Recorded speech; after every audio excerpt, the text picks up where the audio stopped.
এজন্য যা বলেছিলাম যে আল্লাহ রাব্বুল আলামিন আসমান টিকে রেখেছেন আপনার ঈমানের কারণে। আল্লাহ রাসূল সাল্লাল্লাহু আলাইহি ওয়াসাল্লাম বলেছেন হাত্তা লা ইয়াকুলু আল্লাহ আল্লাহ লা তাকুমুস সাআ, কিয়ামত সংগঠিত হবে না একজন মুসলিম যদি বলে থাকে আল্লাহ আল্লাহ শব্দ উচ্চারণ করে, বলতেছে এই পর্যন্ত আল্লাহ তাআলা এই পৃথিবী ধ্বংস করবেন না। বলেন সুবহানাল্লাহ।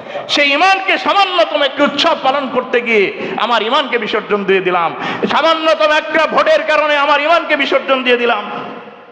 একটা ভোট যদি আপনি সৎ পড়তে যদি না দেন, আপনার ভোটের কারণে যদি একজন মানুষ জেনা করে, ব্যভিচার করে, মদের আইন বৈধ করে দেয়, পতিতালয় বৈধ করে দেয়, কিয়ামত পর্যন্ত যতদিন আপনি কবরে থাকবেন ততদিন আপনাকে আল্লাহ রাব্বুল আলামিন এই জেনার শাস্তি দিতে থাকবে। বলেন নাউযুবিল্লাহ। আর আপনার ভোটের কারণে, আপনার একটি সমর্থনের কারণে ন্যায় নিষ্ঠবান ব্যক্তি যদি শাসন করে এই পৃথিবী, বাংলাদেশ যদি শাসন করে, বাংলাদেশ নয় সারা বিশ্বের মুসলিম যদি ইকামতে দ্বীন প্রতিষ্ঠা করে কোরআন শাসনের আইন জারি হয়ে যায়, আপনার এই সমর্থনের কারণে কিয়ামত পর্যন্ত মৃত্যু সহিত অবস্থায় আপনার আমলনামায় সাদকায়ে জারিয়ার সওয়াব পাইতে থাকেন। বলেন সুবহানাল্লাহ। এটাই হচ্ছে ইসলাম। এই জন্য যে ব্যক্তিরা আমরা মূর্তি পূজাকে সমর্থন করবেন, মূর্তি পূজার সামনে যাইবেন, তাদের সাথে আনন্দে ভাগী হয়ে যাবেন, আপনি তাদের সাথে অংশগ্রহণ করার কারণে আপনি মুশরিক, আপনি মুরতাদ হয়ে যাবেন। বলেন নাউযুবিল্লাহ। এই জন্য এই আসমান যদি আল্লাহ তাআলা টিকে রাখতে পারেন, জমিন যদি আল্লাহ তাআলা সৃষ্টি করেছেন, জমিন যার, আসমান যার, এই রাষ্ট্র যার, পরিচালনা হবে তার মাধ্যমে, আর তার মাধ্যম হলো আল্লাহ রাসূল সাল্লাল্লাহু আলাইহি ওয়াসাল্লাম বলেছেন তারাকতু ফীকুম আমরাইন লান তাদিল্লু ইম্মা তামাসসাকতুম বিহিমা কিতাবুল্লাহ সুন্নাতুর রাসূল। তোমাদের মধ্যে দুইটি জিনিস রেখে গেলাম, একটা হচ্ছে আল্লাহর কোরআন আর একটা হচ্ছে রাসূলের আদর্শ। এই রাসূলের আদর্শ যারা মানতে পারে তারা কখনো মূর্তি পূজায় যেতে পারে না। রাসূলের আদর্শ যারা মানতে পারে তারা কখনো ফ্যাসিস্টদেরকে ভোট দিতে পারে না, নাস্তিক মুরতাদদেরকে ভোট দিতে পারে না। ঠিক কিনা বলেন? নাস্তিক মুরতাদদেরকে সমর্থন করতে পারে না। এই জন্য আল্লাহ রাসূল সাল্লাল্লাহু আলাইহি ওয়াসাল্লাম বললেন যে এই ঈমানের কত দাম। বলতেছে মুসা আলাইহিস সালাতু ওয়াস সালাম আল্লাহকে বললেন, আল্লাহ এমন একটি কালেমা শিক্ষা দেন যে এই কালেমার মাধ্যমে সমস্ত পৃথিবীর মানুষ নাজাত পেয়ে যাবে। আল্লাহ রাব্বুল আলামিন শিক্ষা দিলেন, হে মুসা তুমি বলো লা ইলাহা ইল্লাল্লাহ মুহাম্মাদুর রাসূলুল্লাহ। মুসা আলাইহিস সালাম তো একটু রসিকতা করতেন আল্লাহর সাথে, কালিমুল্লাহ বলা হতো, মুসা কালিমুল্লাহ, আল্লাহর সাথে কথা বলতেন। তিনি বললেন আল্লাহ খেয়ে কেম নাই কাম নাই, এই কালেমা তো সবাই পড়ে, এই কালেমার কথা বলতেছেন, এটা তো সবাই পড়ে, আমরা সকলে এই কালেমা পড়ি, কিন্তু কালেমার মাহাত্ম্য অনুযায়ী আমরা চলি না। ঠিক কিনা বলেন? সকলে আমরা কালেমা পড়ি, কালেমা কি বলেছেন, আমরা কালেমা পড়ি, জুব্বা পড়ি, টুপি পড়ি, মুসলিম হই, এরপরে হজ করি, যাকাত দেই, সব কিছু করি, কিন্তু আমরা সেকুলারিজমে বিশ্বাসী, ওদের সমর্থন করি নাস্তিকদেরকে। ঠিক কিনা বলেন? এখন বলেন যে নাস্তিকদের সমর্থন কেমন? এখন আমি ইমাম সাহেব, আমার স্ত্রী যদি এখান দিয়ে উলঙ্গ পানা হয়ে বোরকা ছাড়া চলে, আমার ইমামতি থাকবে? এখন যদি আমি সুদের কারবারি করি, আমার ইমামতি থাকবে?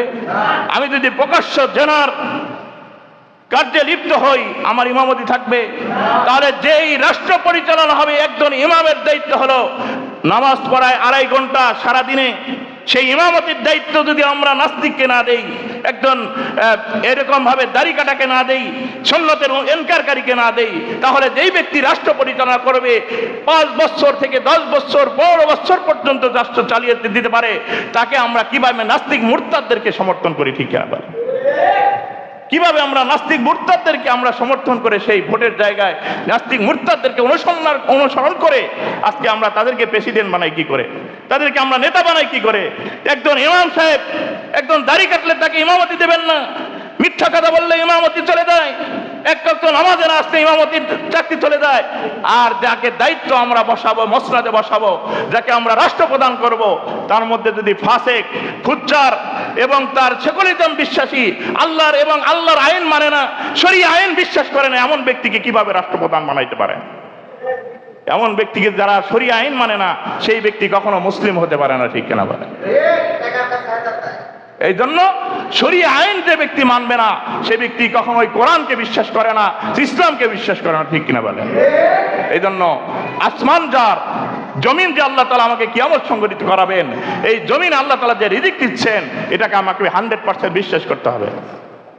ঈমানের দাম কত?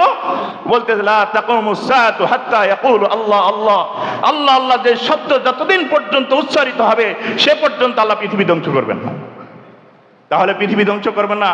আমাকে এই সামান্যতম আনন্দে হিন্দুদের সাথে ধর্ম যার যার উৎসব সবার তাদের সাথে আনন্দ করে আমার ইমানকে বিসর্জন দেব? আমার ইমানকে বিসর্জন দেব? এরপরে আমার সমর্থনটাকে নাস্তিক মুরতাদদেরকে সমর্থন করে আমার ইমানকে বিক্রি করব? এটাও করতে পারবো। তাহলে আমাকে বিচক্ষণ হতে হবে।